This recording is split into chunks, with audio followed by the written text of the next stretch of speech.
Across the country, efforts to ban books at schools and public libraries have skyrocketed. According to a report from the American Library Association, 2022 saw the most ever book challenges it's recorded, and in many cases, hundreds of books were challenged in a single complaint. Reporter Kristen Crowley goes in depth on the issue and the controversial question, is it censorship or protection?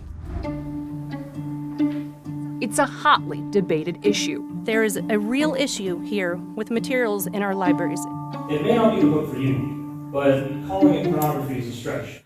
As book challenges and bans sweep the nation. You see typically the same titles year after year. Cindy Hull is president-elect of the American Library Association. No one individual should be able to say, I disagree with the content in this book, therefore no one else should be able to read it. According to the ALA, there were more than 1,200 challenges to books and resources in 2022, nearly double the number reported a year earlier. That includes more than 2,500 unique titles, most of which were written by or about members of the LGBTQIA+ community and people of color. There are so many stories to be read and voices to be heard on the shelves of a library. While many of those challenges targeted books and materials in public libraries, most involved content in schools. A recent report by PEN America, a nonprofit that promotes freedom of expression, found that districts across the country banned nearly 1,500 books during the second half of 2022. Of those, nearly a third were connected to new legislation passed in 3 states, including Missouri, where Hull also serves as a director at the Kansas City Public Library. This really came out of nowhere. In August 2022, a Missouri law took effect that includes a provision making it a Class A misdemeanor for school officials to provide explicit sexual material to students. To hear that an information professional could be jailed and fined for providing access to the library is completely mind-boggling to me. Critics say the measure leaves too much room for interpretation. And according to PEN America, public school districts across the state banned hundreds of books out of fear of criminal punishment. Senator Rick Bratton authored the provision and says there is no ambiguity. This is not, some Nazi book ban. At the end of the day, we're protecting kids and their innocence. But just across the state line, a very different story. In June 2023, Illinois became the first state to pass a law prohibiting libraries from banning books. Book bans are about censorship, marginalizing people, marginalizing ideas and facts.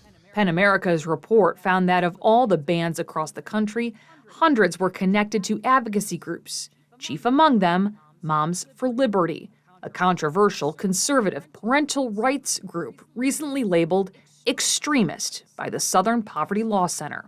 Tia Best, the group's director of national engagement, says concerned citizens have a right to challenge books in an effort to shield kids from explicit content. We're not a hate group. We're not banning books. The concept is age appropriate. I just want to make sure what's happening is not violating the law. What about the people who say it's not violating the law? That it's the reverse. It's violating the law by keeping these from the hands of people who want to see them. Well, that's why you have people who go to jail for pornography. Pornography violates the law. You can't give it to minors. In Arkansas, it's a polarizing topic.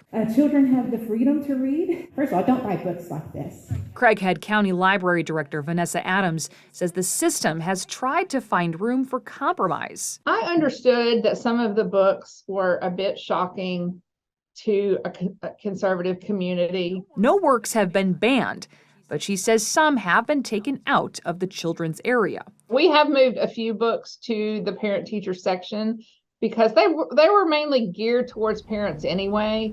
Back in Missouri, the debate continues. How is pornography in the Lee Summit libraries protecting our youth? I've seen a lot of fear-mongering, a lot of misinformation. Here in Lee Summit, the school district says nearly 100 books were challenged in the 2022-2023 school year. Between the people involved and the time spent, the review process cost roughly $24,000. And the results?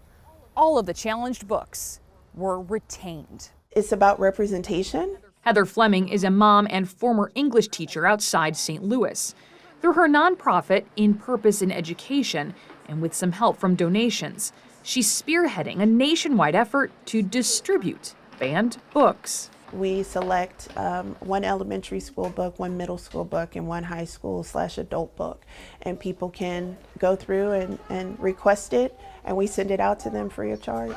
Fleming partnered with I See Me bookstore in 2020, and they helped get the selections ordered and shipped. She says thousands have been given out around the country. It's just definitely been such a phenomenal response to see that other people agree that all books are for everyone. Working to fight back against book ban efforts. We're making choices as a community to have sexual materials in the children's area. I choose for me, you choose for you. What a novel idea. As the deep divide persists. Here's a look at the American Library Association's list of the top 13 most challenged books of 2022. Some titles include All Boys Aren't Blue, Looking for Alaska, and Perks of Being a Wallflower. Reasons they were challenged include sexually explicit material, LGBT content, drug use, and profanity.